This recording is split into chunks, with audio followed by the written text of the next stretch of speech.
All right, Alexander, we need to talk about the Solomon Islands and China and what's going on there. And while we're on the discussion of China, Yellen and Wendy Sherman came out with statements and they said if China continues to support Russia or if they dare try to invade Taiwan, they will face the same sanctions that have befallen Russia as well. So those are the statements from Yellen and Wendy Sherman. And of course, we have the Solomon Islands and what's going on there. There is escalation in the region. So what's the Absolutely. situation? There is now a definite pattern of escalation. Now, if I can just discuss the Solomon Islands. Now, there's a lot of people who talk about the Solomon Islands as being in Australia's backyard. I actually read a piece, this is where maps are so misleading because the Indo-Pacific region is enormous. I mean, it's far and away the largest area, unified area of the world. So actually, the Solomon Islands are over 3,000 kilometers from Australia. So you're not actually quite as close to Australia as people say. But the Solomon Islands are important. They are in some way a kind of gateway to Australia. They're also, and this is something which I think has a lot of traction with some people in Australia and some people in the United States.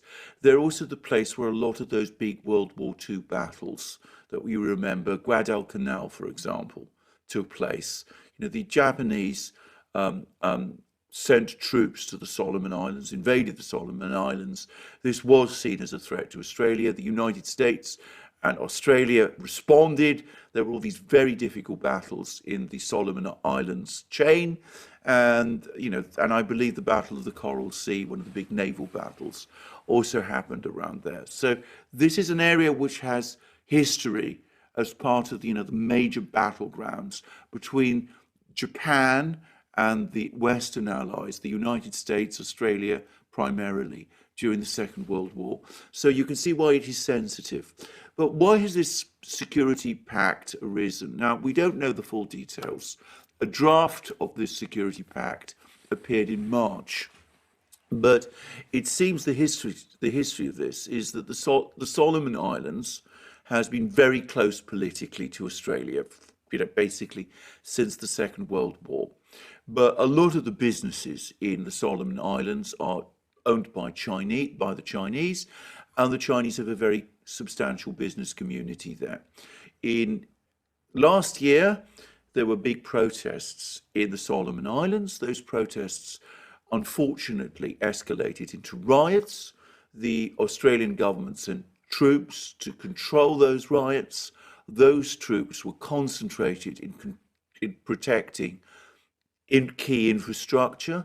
The result is that a lot of the riots then started to target Chinese businesses, and the Chinese were very angry that Chinese businesses and Chinese people got attacked and weren't protected. And that led to negotiations between the Solomon Islands government and China. And the Chinese either brought up these riots and the fact that there'd been these attacks on Chinese businesses, either as a pretext or as a point of pressure, or because they were really concerned about it. It doesn't even really matter what the truth is. But the fact is they were able to use these protests and these riots and the fact that the Solomon Islands depends economically so much on Chinese business now to persuade the Solomon Islands government to enter into this security agreement with China. Now, the text of this security agreement with China doesn't talk about a base, but it does clearly envisage China having some kind of security role in the Solomon Islands. And overtly, it is to prevent things like those protests and those riots and those attacks on Chinese businesses happening again. But it's easy to see from the draft of the agreement that's been published, the actual document, the actual agreement is being kept private, that it could eventually expand to include things like naval bases and air bases and those sort of things.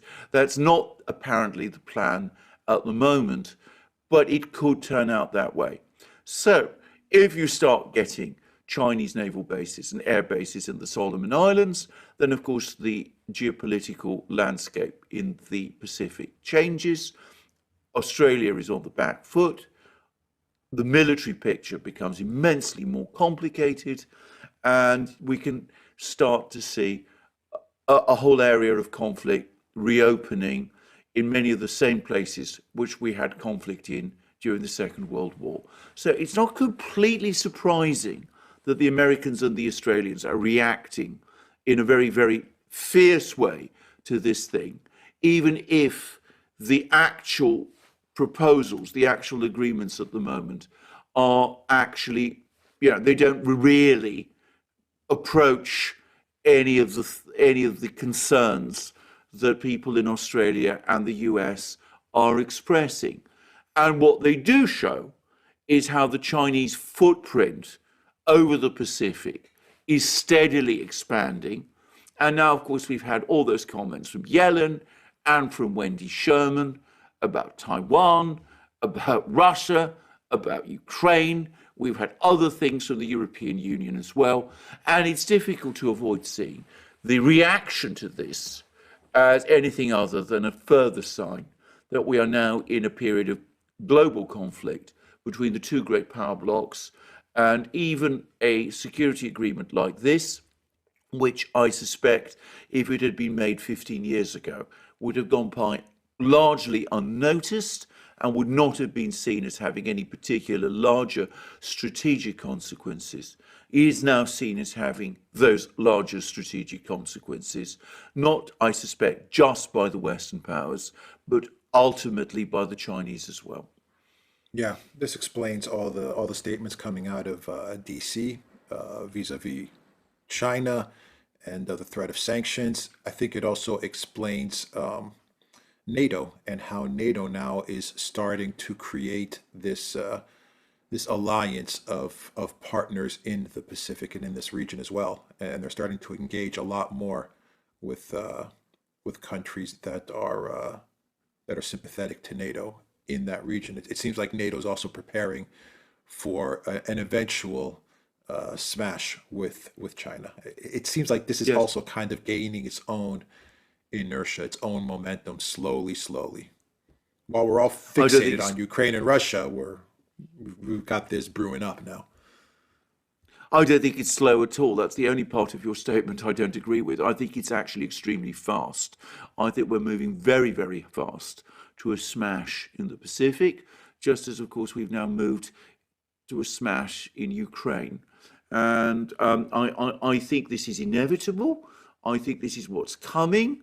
I think the real big question is, do we manage to get through this without, having, ending up in any kind of hot war? Not between China and Taiwan. I personally think that's now baked in the cake. I think that's coming. A hot war between China and the United States, which would have absolutely awesome consequences for the world. That would be a far bigger event than the clash over, the clash we're seeing in Ukraine. And of course, the sanctions, I think we did a program about this about 2 weeks ago, when the US imposed visa restrictions on Chinese officials for no real good reason that I could see. Well, it seems to me we discussed this during that program. We said that we're on the first step of the sanctions escalator. We're now seeing Yellen and Sherman talking about sanctions, which are going to take us a whole way up, further way up the sanctions escalator. That seems to me clear that that's where we're going as well. Yeah, and I think China has been watching on with great interest as to what sanctions they've put on Russia, and I'm sure they're preparing on their side as well for the eventual sanctions to come. I mean, there's no doubt about it that they're going to start preparing as well. Absolutely. And I think Absolutely. the Chinese are going to retaliate in a much different way if we get to that point. When we get to that point, they're going to retaliate in a much different way than how Russia plays it. I entirely agree. I mean, I think it was very interesting to learn from the Russians, from Putin's spokesman, Peskov, that the Russians have been aware of the fact that sanctions, big sanctions against them were coming for at least a year, and were working out what they would do to protect and insulate their own economy. But what the Russians haven't been able to do, because of course they don't have the economic weight to do it, they haven't retaliated in the kind of way that China will retaliate. Now, bear in mind, for the Chinese, their major point of vulnerability in a sanctions war, in an economic war of attrition, is China's problems with essential materials, with oil, gas, coal. China is a big consumer of coal, food, some rare metals, even some rare earths. Now, this reconfiguration of Russian economic policy towards China is, of course, exactly the solution they need to be able to counter all of that. So that's probably what's happening. The question is, I assume people in the United States realize that.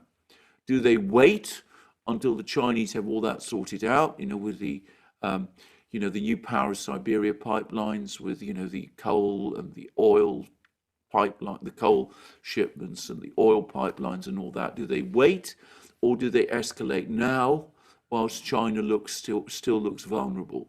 And of course, if there is an escalation from the Western side, be absolutely sure there'll be an escalation, an analogous escalation. From the Chinese side, the Chinese are there in all the supply chains.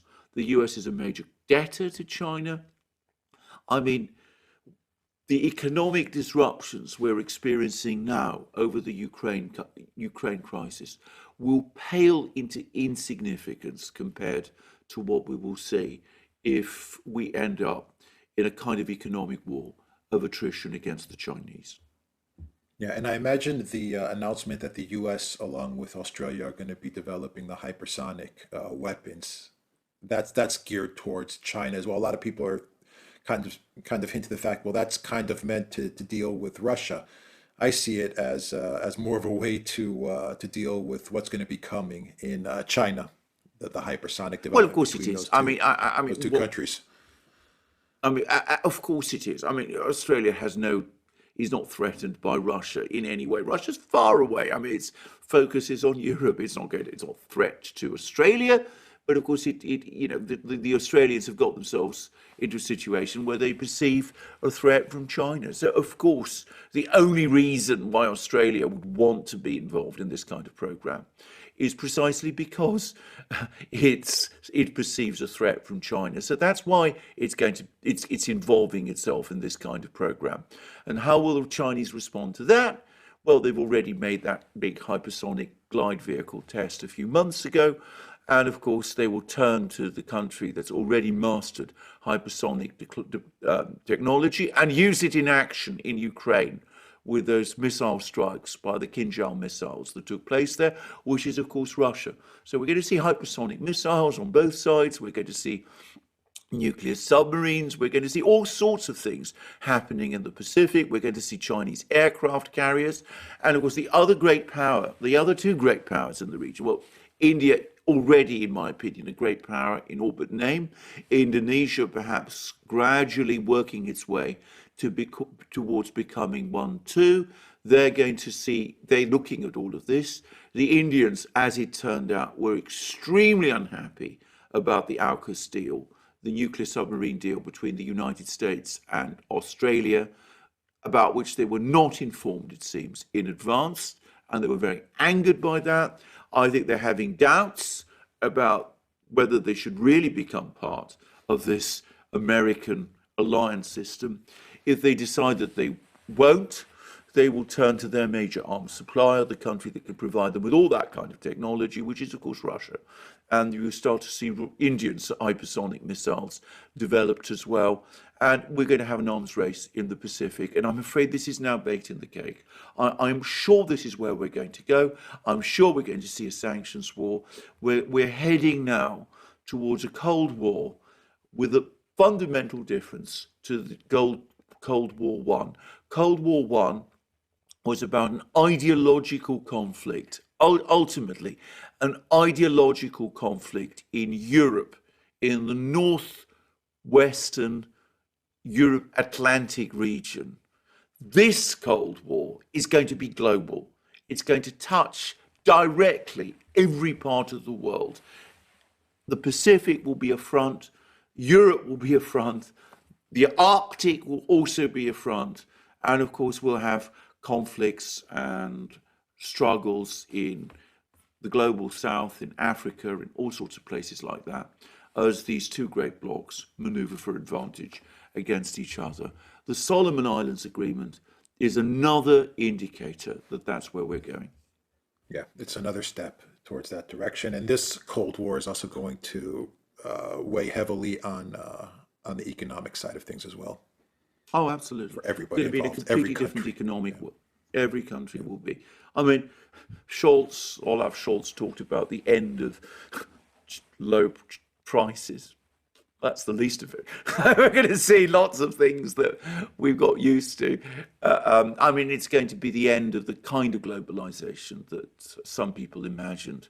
The days, where we could easily get, fruit from, Africa and all those things in Europe. Of course, globalization has not been without its costs, as we've discussed so often in so many programs. But that kind of system is ending. And it's ending forever. I mean, I don't ever see it coming back, at least not in our lifetimes.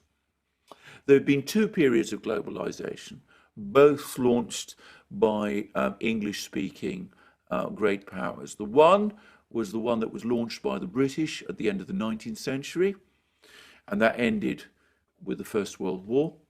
And the second one is the one that the United States launched in the late 1980s and 1990s, and that's coming to an end as well. All right, the duran.locals.com. Everybody, if you're watching this from Rumble, click on that maroon red button up top, and I'll take you directly to our locals community and the Duran shop. 10% off. Use the code GOODDAY. There's the mug. That's the code. Good day. Gets you 10% off. Take care.